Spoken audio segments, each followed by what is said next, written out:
So I finally got to see the most isolated country on earth with my own eyes, North Korea. This was about 4 weeks ago, so it's been a little bit. So I've got my photos here that I took, and yeah, I'm recording this after the fact. So sometimes you'll see videos of me, clips of me actually there talking, and I'm gonna give a little overview and a summary of what I saw right now here. Yeah. We're leaving to go to the DMZ. Should be interesting. If you didn't see my other video about me going to Korea, I'll summarize real quick. I went in the last few days of March and then the first couple weeks of April, and now I'm in Taiwan. I went to go visit my girlfriend and travel around in Seoul and Busan, and for 2 days of the trip we went to the DMZ. The first day that we went to the DMZ, we took a little bus tour, so here are some clips from that area.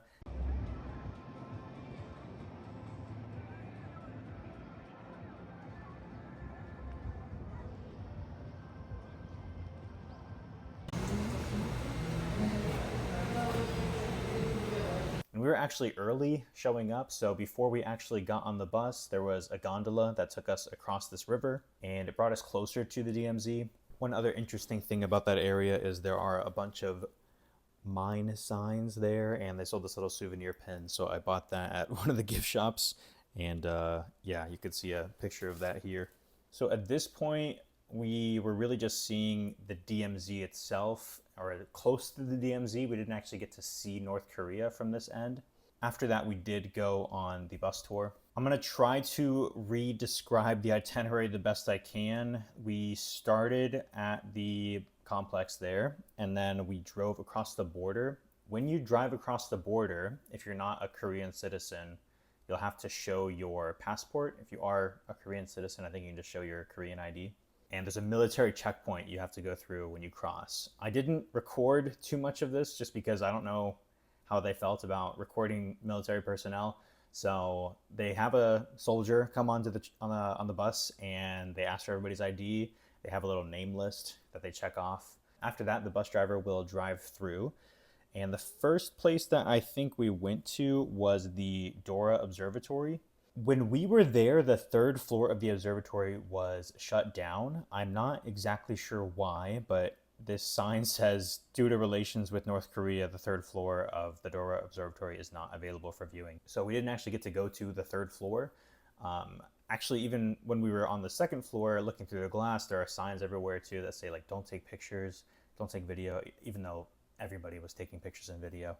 But one of the coolest things about being in this area was seeing all the Pyongyang signs on the way there. That was kind of cool. And then actually seeing the North Korean and the South Korean flag on opposite sides of the DMZ.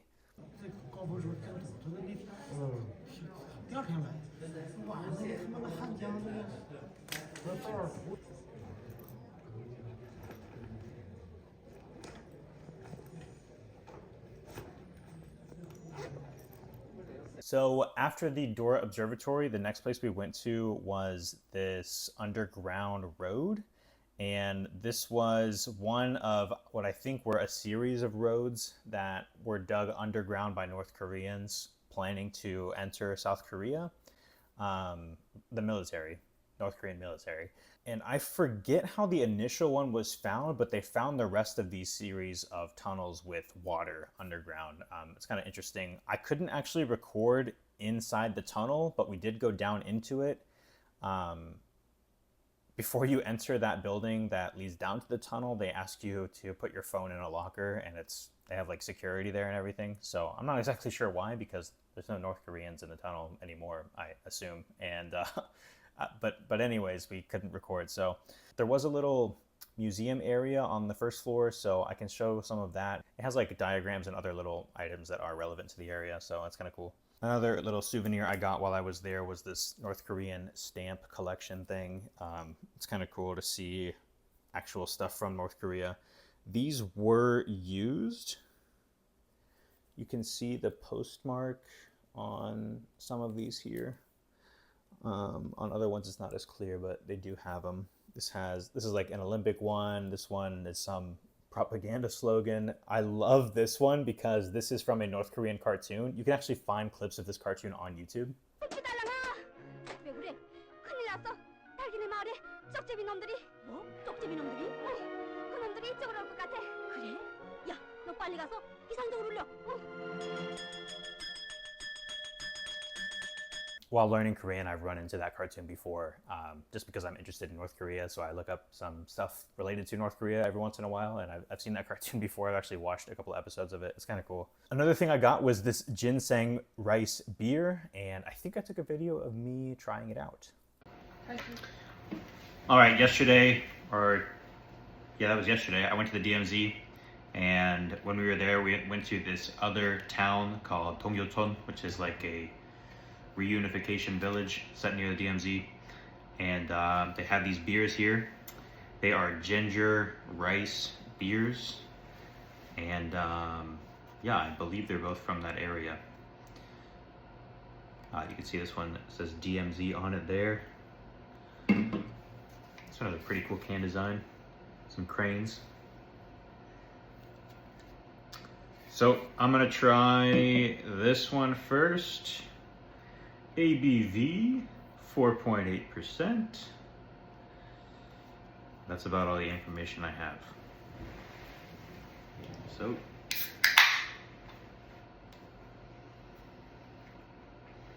it smells like an IPA. A sharp, citrusy smell. All right. I don't have a clear glass or anything to see the color, but I can see it as kind of a golden-ish color, so let's go for it.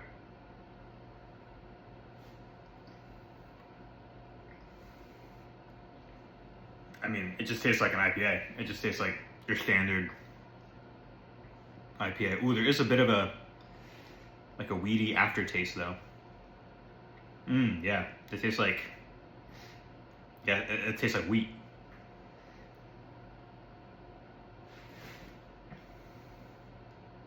That's pretty good. I'm gonna finish this one and I'll come back and we'll drink this other one. We got some glasses from the first floor, so I can show the color real quick of that first drink. I mean, not hazy, I mean, it's crystal clear. But yeah, tastes like an IPA. It's pretty good. All right, we finished the first one.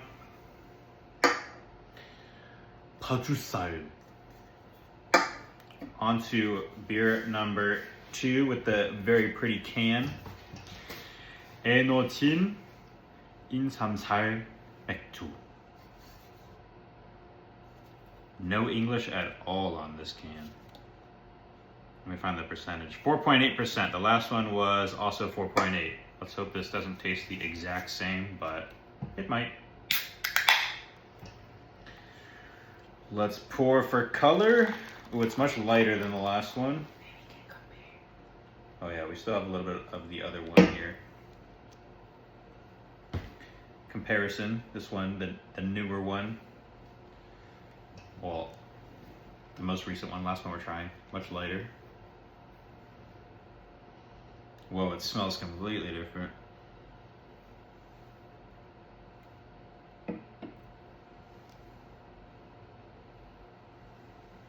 I don't know how to describe that smell.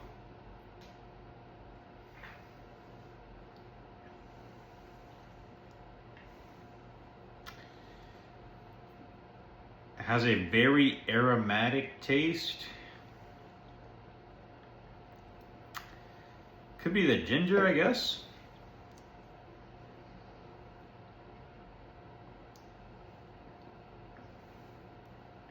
But it's a pretty light taste. It's not heavy really at all. Not like an IPA. But it's got a light kind of aromatic, maybe gingery taste to it.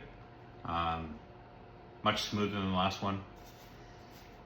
I still think, I don't know, this one tastes more familiar to me, so maybe that's why I'm inclined to say I like this a little bit more, but this isn't bad too. Not too bad. I forget what I paid for these, but in the video that I had, of the store that I bought these in. It'll have the prices on there. And overall pretty good. I would recommend you try them out if you go to the DMZ. I might mention this in another clip, but one thing I didn't like so much about the first day we went to the DMZ was how little North Korea we could actually see.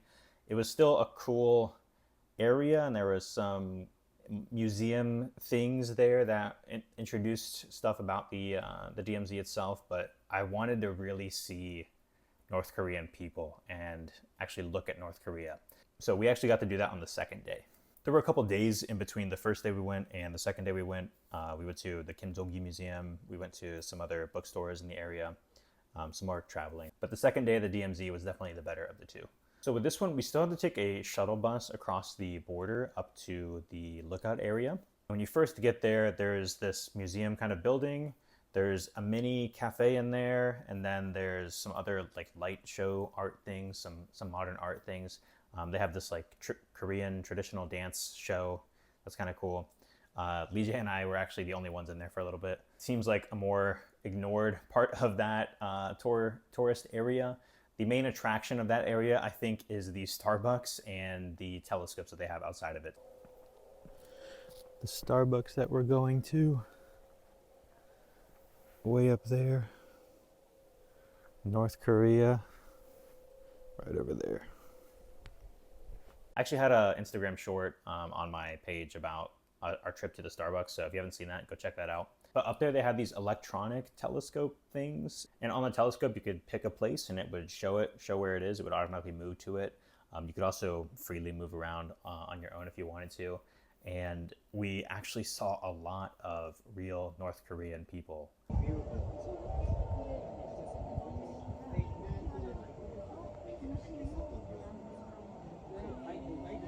More people showed up. So there's the original guys right there. There's one there, there's two there. Oh, three. Wow, that's crazy. I can't tell exactly what we're looking at from here. If I zoom out to the town. It's pretty crazy. We were able to get a really nice view of this guy. There's two of them. Wow, that's crazy.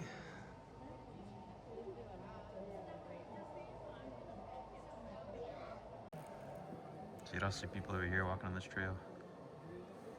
People here. That's crazy.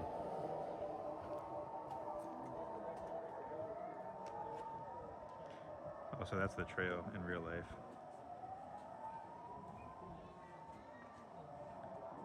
And look how far we are for reference. That's crazy. After that experience, I kind of talked about my feelings about it after, so I'll show that clip. Well, we're waiting on our shuttle bus to go back to our car. And overall, it's a pretty interesting experience. I like this spot more than the DMZ spot that we went to yesterday, or 2 days ago. We weren't allowed to take pictures at that one, even though a lot of people were. And this one, everyone was taking pictures. No picture signs, so that was good. Also, on the last one, we weren't allowed to go to the third floor of the observatory for some reason. They said Korea relations aren't good, so that's why, but I don't know why, because at this one, everyone's on the third floor. They have telescopes and digital telescopes and everything, so I was just surprised at the difference of security and environment between the two places.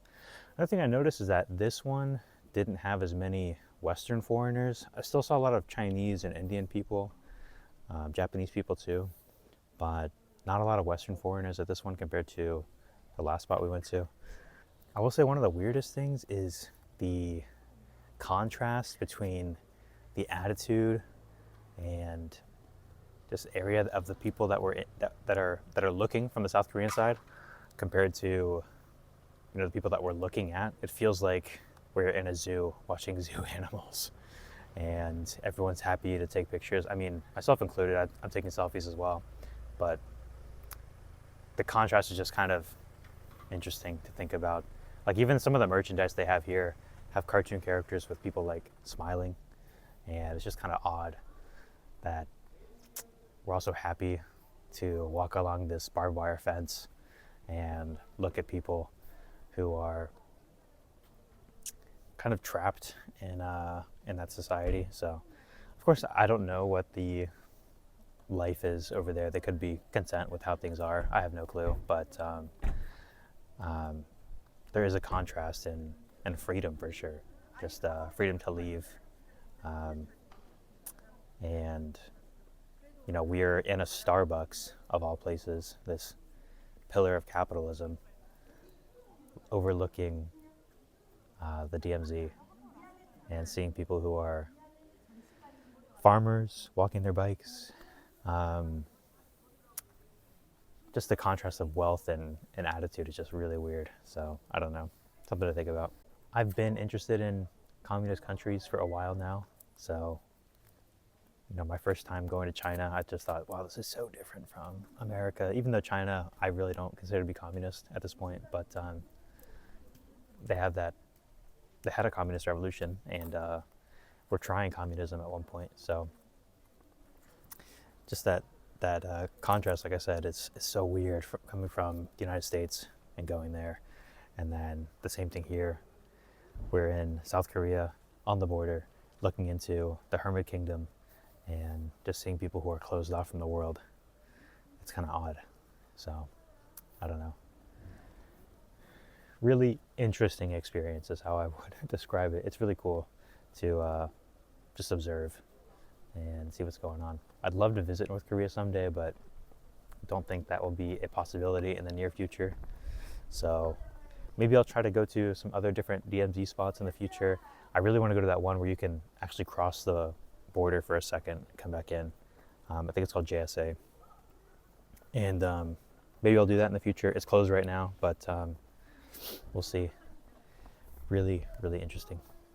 Yeah, so all in all, it was a really surreal feeling. I don't know how to explain it other than that. I would like to go into North Korea someday, like I said before, but as an American, I just don't see that that's going to happen anytime soon.